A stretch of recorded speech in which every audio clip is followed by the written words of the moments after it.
안녕하세요. 결혼한 지 올해로 3년 차인 30대 여성입니다. 사랑만 있으면 그게 뭐가 됐든 극복할 수 있다는 어리석은 생각으로 남편과 결혼했어요. 그러니 한마디로 제 팔자 제가 꼬았지요. 그런데도 불구하고 여기 와서 이렇게 하소연을 하는 건 이마저도 하지 않으면 제가 정말 제 명에 못 살 것 같아서요. 남편이 폭력적이고 무책임한 모습을 보일 때마다 그래도 내 남편이니까 내가 이해해줘야지, 내가 보듬어줘야지 정말 도 닦는 마음으로 참았거든요. 그런데 이제 더는 안 되겠어요. 36살이란 제 나이가 이미 늦었다고, 모든 걸 단념하고 살기엔 너무 아깝다는 생각도 들고요. 남편하고는 사회생활을 하다 알게 된 사이예요. 당시 저는 의류회사를 다니고 있었고 남편은 거래처 직원이었죠. 처음엔 회사 일로 연락을 주고받았는데 그 횟수가 빈번해지다가 몇 번 만나면서 사적인 얘기도 조금씩 나누게 되고, 그게 계기가 되어서 알게 된 지 2년 만에 정식으로 연애를 시작했네요. 비록 사내 커플은 아니었지만 그래도 뒤에서 이런저런 말 나오는 게 싫어서 사람들한테는 알리지 않고 있다가 본격적으로 결혼 준비를 시작하면서 그동안 남편과 연애 중이었단 소식을 전했어요. 사실 제 연애 소식이 뭐라고 그렇게 쉬쉬했나 하는 사람들도 있었겠지만 거기엔 제 나름대로 이유가 있었습니다. 저희 친정부모님은 제가 중학생 때 이혼을 하셨거든요. 이런 말이 어떻게 들릴지 모르겠지만 솔직히 부모님의 이혼 소식을 들었을 때 별로 그다지 놀라진 않았어요. 워낙에 어려서부터 두 분 사이에 다툼이 잦았기에 평생 같이 사실 것 같진 않았거든요. 아무튼 그래도 외도를 했다거나 그런 건 아니었기에 비교적 원만하게 헤어지셨답니다. 저는 친정어머니를 따라갔고요. 하지만 원만하게 헤어지셨다고 해도 이혼이 저에게 미친 영향은 꽤나 컸습니다. 일단 저희 부모님은 같이 장사를 하셨다 보니 동네에 같이 아는 분들이 참으로 많으셨어요. 그렇다 보니 사람들끼리 이러쿵저러쿵 걱정이 되니까 그러는 거라곤 했지만 그래도 별의별 소리가 다 나오더라고요. 그래서 그때 저도 결심했죠. 누구를 만나고 헤어지는 건 정말 조심해야 되는 일이라고요. 사람들한테 괜히 말할 필요도 없고. 그래서 남편과 연애를 시작했을 때도 남들이 알게 될까봐 조심조심했던 거예요. 아무튼 그렇게 주변 사람들에게 알리고 양쪽 부모님들을 만나서 인사도 드렸습니다. 그런데 시댁이 가난한 건 알고 있었어요. 연애할 때도 남편이 자기가 어려서부터 얼마나 어렵게 자랐는지, 지금도 어머님 아버님이 돈 때문에 고생을 얼마나 하시는지 그런 이야기를 종종 했었거든요. 그리고 아니나 다를까 정말 손가락 빨고 살 만큼 가난한 건 아니었지만 그래도 반전세에 거주하시면서 노후 준비도 하나도 되어 있지 않았어요. 그런데 이런 조건을 알면서도 왜 결혼을 했냐면 저라고 조건이 얼마나 나은 건 아니었거든요. 시댁에서는 저희 부모님이 이혼 후 따로따로 사시는 걸 제 흠이라고 여기셨고 저 또한 나름대로 그게 제 컴플렉스였으니 저는 이혼한 부모 밑에서 자랐으니까 시부모님의 가난 정도는 이해해야 할 것만 같았어요. 그리고 한편으론 사이가 좋지 않으셨던 친정부모님에 반해 시부모님은 그런 와중에도 사이는 무척 좋으셨거든요. 그래서 그런 부모님 밑에서 자란 남편이라면 배우잣감으로 딱이란 생각도 들었고요. 물론 지금은 너무 후회합니다. 사람 성격이란 게 1, 2년 연애했다고 다 알 수 있는 건 결코 아니었어요. 생각해보면 저희 친정부모님도 그 당시에 흔치 않게 연애 결혼을 하셨는데 그럼에도 불구하고 같이 사는 내내 그렇게 싸우고 결국 성격 차이로 이혼을 하셨잖아요. 그런데 전 무슨 자신감으로 남편 성격이 어떻다 저떻다 판단을 내리고 결혼까지 결심했던 건지. 여담이지만 저희 친정부모님은 이혼 후 각자의 삶을 살고 계세요. 그리고 두 분 다 여전히 저에게 잘해주시죠. 하지만 아무래도 다 같이 한 집에 사는 건 아니다 보니 언젠가부터 친정어머니나 아버지께 저에 관한 이야기들을 시시콜콜 말하기가 어려웠어요. 그래서 결혼 전에도 이렇다 저렇다 상의 같은 걸 하기가 힘들었고요. 아무튼 그래서 제 나름대로 제 조건도 완벽치 않으니 가난한 시댁 정도는 제가 안고 가야 할 문제라고 생각을 하고 그렇게 결혼을 결심하게 되었네요. 그런데 제가 정말 생각이 짧았습니다. 가난한 시댁도 문제였고 남편은 결혼 후 제가 전혀 예상하지 못한 모습을 보여주기 시작했거든요. 그건 바로 술이었어요. 연애하는 동안에도 둘이 가끔 술을 마신 적은 있어요. 하지만 대부분은 저녁 식사를 하면서 가볍게 맥주 한두 캔을 마시는 정도였고 술이 약했던 저에 반해 남편은 그렇지 않다 보니 저는 남편에게 주사가 있다고는 꿈에도 상상하지 못했습니다. 언젠가 한번 고등학교 친구들을 만난다고 나갔다가 필름이 끊겨서 들어온 적이 있긴 했었는데 그냥 어느 다른 남자들처럼 어쩌다 정말 진탕 마시고 그렇게 되었나 보다고만 생각했었고요. 그런데 결혼하고 나니까 술만 먹고 나면 저에게 시비를 겁니다. 현관에 들어설 때부터 소리를 지르면서 들어오고 밤새도록 저한테 야 해대는데 그게 너무 듣기 싫고 공포스럽기까지 했어요. 대답을 해주면 얘기가 어디로 튈지 모르니까 눈 딱 감고 자는 척도 해봤는데 그러면 또 대답을 안 한다고 자기를 무시하는 거냐며 별의별 욕을 다 해댔죠. 그리고는 집안에 작은 기물들을 던지기도 했고요. 하지만 작은 기물이라고 해도 거실 바닥이고 안방 바닥에 널브러진 휴지곽이며 리모컨이며 깨진 화분 같은 걸 보고 있으면 그저 눈물만 주룩주룩 흐르더라니까요. 그런데 정작 당사자는 자기는 정말 아무 기억도 없다면서 평소처럼 여보 하고 나와서는 사과도 한 번 한 적이 없습니다. 기억이 안 나는데 자기가 한 건지 정말 모르겠는데 어떻게 사과를 하냐면서 자기가 지금 사과를 하면 그건 진심 없는 가짜 사과라고 그거라도 받고 싶은 거면 하겠다 하면서 빈정거리기나 할 뿐이었죠. 그래도 바보 같은 저는 참고 살려고 했어요. 막말로 저를 때리는 것도 아니고 집안을 때려부시는 것도 아닌데 어떻게든 술을 덜 마시게 하면 상황이 나아지겠지라고 지금 생각해보면 말도 안 되는 소리지만 나름대로 그게 해결책이 돼줄 거라고 생각했어요. 그래서 남편이 술약속이 잡히고 그럴 때면 어떻게든 빨리 들어오게 하려고 가진 술을 다 쓰기도 했는데 결론은 별로 소용은 없더라고요. 나중엔 아예 제 전화를 받지를 않았으니까요. 하지만 그래도 어떻게든 품고 살려고 했어요. 친정부모님도 이혼을 하셨는데 저까지 이혼을 한다고 하면 그래도 친정부모님 두 분 다 얼마나 속상해 하실까 하는 걱정도 되었고 말하기 좋아하는 사람들이 얼마나 신이 나서 떠들까 싶은 게 그런 건 이제 겪기 싫었죠. 그래서 어떻게든 제가 내린 결정을 책임지려고 했어요. 그런데 이젠 못하겠습니다. 주사 문제도 힘들어 죽겠는데 돈 문제까지 얽혀버렸거든요. 결혼 당시 시댁으로부터 받은 도움은 전혀 없어요. 반면에 친정에선 그래도 친정어머니가 3천, 친정아버지가 1,000만 원 해주셨죠. 그런데 이를 알고 시부모님께서 기껏 하신 말씀이 남편이 저보다 연봉이 높지 않냐 이거였는데 그래요. 연봉 자체만 놓고 말하자면 어머님 아버님 말씀대로 남편이 저보다 잘 벌었어요. 하지만 그러면 뭘 하나요?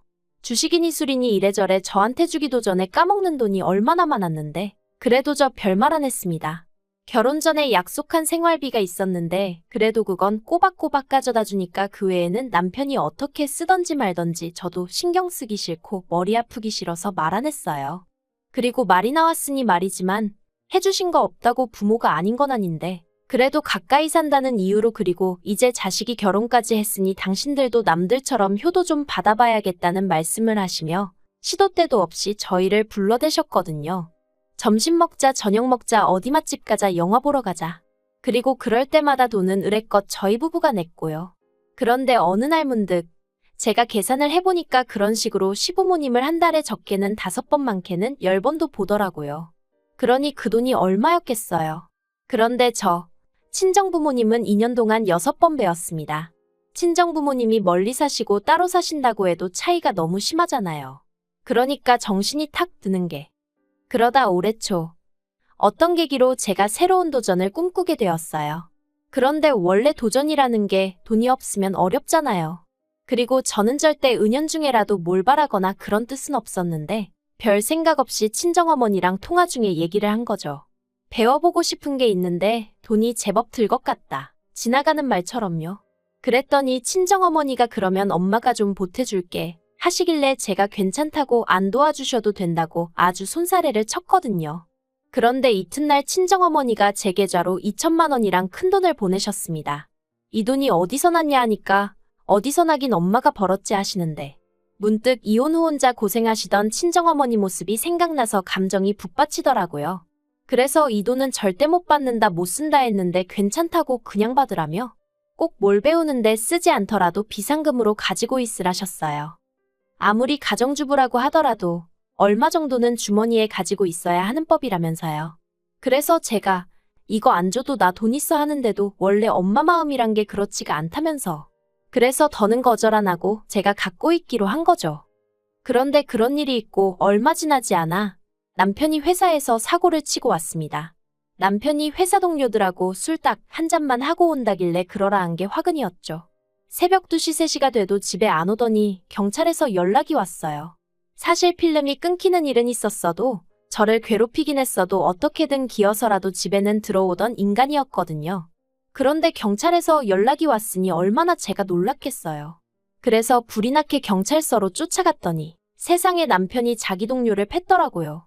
이게 다 무슨 일이냐, 어떻게 된 거냐 하니까 얻어맞았다는 동료가 하는 말이 술버릇이 진짜 개 같다면서 실적 문제 가지고 얘기가 나오니까 자기더러 부장이랑 잤냐 어쨌냐에 대더니 대뜸 자기 가방을 패대기를 쳐가지고 그 안에 있는 노트북이랑 뭐 이것저것 다 망가졌다는 거예요. 그러면서 이거 그냥 안 넘어갈 거라는데 일단은 제가 할 수 있는 게 뭐가 있었겠어요. 계속해서 죄송하다 머리만 조아렸죠.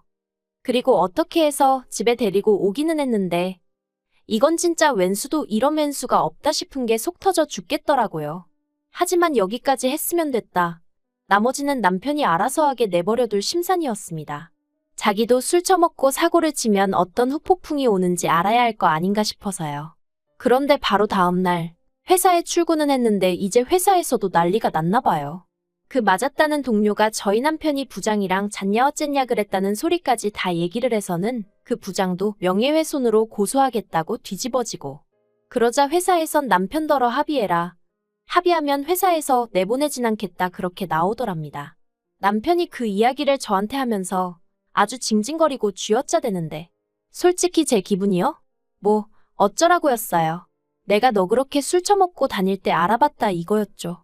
그런데 남편이 합의해야 할 거 아니냐면서 저더러 돈 좀 달랍니다. 어이가 없어서. 그런데 저라고 여기까지 생각 못한 건 아니었거든요. 물론 회사 사람을 상대로 이런 일이 있을 줄은 몰랐지만 아무튼 그래서 제가 돈이 어딨냐, 당신 그간 나 생활비라고 얼마 떼주고 나머지론 다 뭐했냐, 당신이 알아서 해라 했습니다. 그랬더니 대번에 하는 말이 장모님이 돈 주신 거 있지 않냐는 거예요. 그건 어떻게 알았냐니까 그냥 어쩌다 제 통장 내역을 봤다면서 얼버무리는데 어이가 없어서. 그래서 그건 나 필요한데 쓰시라고 주신 거지 당신 사고 친 거 수습하라고 주신 돈 아니라고 그러니 꿈도 꾸지 말라고 했어요. 그리고는 제가 시부모님께 바로 전화를 걸어 지금 남편이 술 먹고 사고를 쳐서 한 1,000만 원 정도 필요하다고 하는데 어떻게 좀 도와주실 수 있냐 물었습니다. 그랬더니 수화기 너머로 깊은 한숨이 전해져 오더니 알겠다고 하시더라고요. 아무튼 그래서 그렇게 시부모님한테 1,000만 원 받아서 우여곡절 끝에 남편이 합의는 했는데 그 과정에서 내내 남편이 한다는 말이 자기 부모님은 돈이 없는데 이 돈이 어디서 난 건지 모르겠다. 형편도 어려운 분들이 자기 때문에 이 돈을 마련하시느라 고생하셨을 걸 생각하니 눈물이 난다. 말만 들으면 효자도 세상에 그런 효자가 없구나 싶을 정도였죠. 어이가 없었어요. 친정어머니가 주신 돈은 별거 아니라는 듯 빌려 쓰려고 들더니 아주 시부모님 돈은 벌벌 떠는 게. 그런데 제가 정말 이 인간 안 되겠구나. 이혼해야겠구나 생각하게 된 결정적인 이유는 따로 있었습니다. 알고 보니까 시부모님이 소위 사채를 쓰신 거였어요. 너무 황당해서 제가 시부모님께 도대체 무슨 생각으로 사채를 쓰셨냐니까 아들이 죽겠다는데 생각은 무슨 생각을 했겠냐며 그런데 당신들은 사채이자가 그렇게 비싼 줄 몰랐다고 어떡하면 좋으냐고 앓는 소리 죽는 소리를 해오셨거든요. 그러자 남편이 이게 다 저 때문이지 않냐면서 가지고 있는 돈으로 빌려주면 좋았을 걸 그거 몇 푼이나 된다고 유세를 부려서 자기 부모님 사채까지 쓰게 만드느냐고 저한테 쌍욕을 퍼붓더라니까요. 어이가 없었죠. 애시당초 남편이 술 먹고 깽판만 치지 않았으면 이런 일이 안 생겼을 걸 거기까진 따지지도 않고 돈 들고 있으면서도 안 빌려주는 제 탓이라고 우겨대는 꼬락서니가. 그래서 제가 남편더러 그걸 말이라고 하냐 이게 다 누구 때문인지 정말 몰라서 이러냐고 따지니까 아무튼 사채빚은 저더러 갚으랍니다. 됐다고 제가 화를 냈어요. 말도 말 같은 소리를 해야지 상대를 해줄 거 아니냐고. 그랬더니 남편이 그러면 저희 친정부모님께 전화를 할 거래요. 딸만 자식이고 사위는 자식도 아니냐고. 사위인 자기한테도 돈 좀 해달라고 할 거라나요?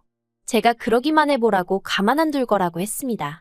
하지만 남편이란 작자가 아주 눈이 돌아가기라도 했던 건지 기어이 제 친정에 전화를 했더라고요. 다행히 친정어머니께선 어느 정도 돌아가는 상황을 알고 계셨기에 또 술 먹고 이런 소리를 하는 거냐 화를 내시곤 그대로 다시 저희 시부모님한테 전화드리고 난리도 그런 난리가 없었네요.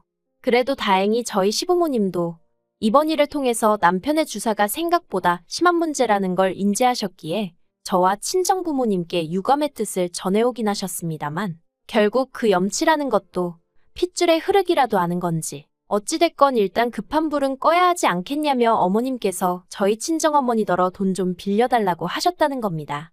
갚는 것도 되는 대로 조금씩 돌아가시기 전엔 다 갚을 거라고 하시면서요. 저희 친정어머니 말씀이 정말 기도 안 차시더래요. 사돈만 아니었으면 정말 뭐라고 한마디 하고 싶으셨답니다. 아무튼 이런 난리통을 단 며칠 만에 겪었으니 제가 남편한테 정이 얼마나 떨어졌겠어요. 그래서 남편한테 이 꼴쩍 꼴다 보기 싫고 친정어머니께도 죄송하고 이번에 그냥 어떻게 넘어간다고 해도 또 이런 일이 없으란 법이 있냐? 안 될 것 같다 헤어지자 했습니다. 솔직히 이제 와서 말이지만 남편과 살면서 여러 가지로 실망을 했기에 이후로 제가 임신하는 게 걱정스러워 잠자리에 좀 소극적이었어요. 그 일로 남편과도 여러 번 아닌 게 아니라 다투기도 했었고요. 근데 정말이지 그러길 잘했다는 생각만 들더라니까요. 남편도 제가 이렇게 피도 눈물도 없는 인간인지 몰랐다며 그래야자 이혼하고 나오는데 기도 안 차서 자기 사고 친 거 메꾸느라 진 빚을 안 갚아준다고 피도 눈물도 없다니 정말 황당하죠. 친정어머니께선 아니다 싶을 땐 결단을 내려야 한다며 저더러 이혼하라고 하셨어요. 당신이 이혼을 하셨다 보니 행여나 쉽게 말한다 소리가 나올까봐 그간 몇 번이나 이혼하라 소리가 목구멍 끝까지 올라왔는데 참으셨었다며 이젠 정말 해야겠다고 이혼 그거 별거 아니라며 저더러 제 능력으로 벌어먹고 살 수 있는데 뭐가 걱정이냐 그리고 엄마도 있으니 기죽지 마라. 그 말이 어찌나 힘이 되던지 괜히 눈물까지 나더라니까요. 그래서 어제 남편하고 이혼 서류 접수했고요. 이제 시간만 흐르면 되는 상황입니다. 부디 한 달 동안 남편이 정신을 차린다던가 그래서 이혼만큼은 하기 싫어진다던가 그런 불상사는 없었으면 좋겠어요. 어머님 아버님께선 벌써 당신 아들이 어디 가서 저만한 며느리는 두 번은 못 데려올 거란 깨달음을 얻기라도 하셨는지 저한테 눈물로 호소를 하고 계시지만 어머님의 염치 없고 뻔뻔하신 태도도 제가 이혼을 결심하는데 한몫했거든요. 그러니 뭐 어머님의 눈물을 봐도 전 아무런 느낌이 없었어요. 아무튼 제가 제 팔짝 꼬았기에 제가 스스로 풀어봐야죠. 누굴 탓하겠어요. 그저 두 번의 같은 실수는 하지 않도록 조심하며 지낼래요.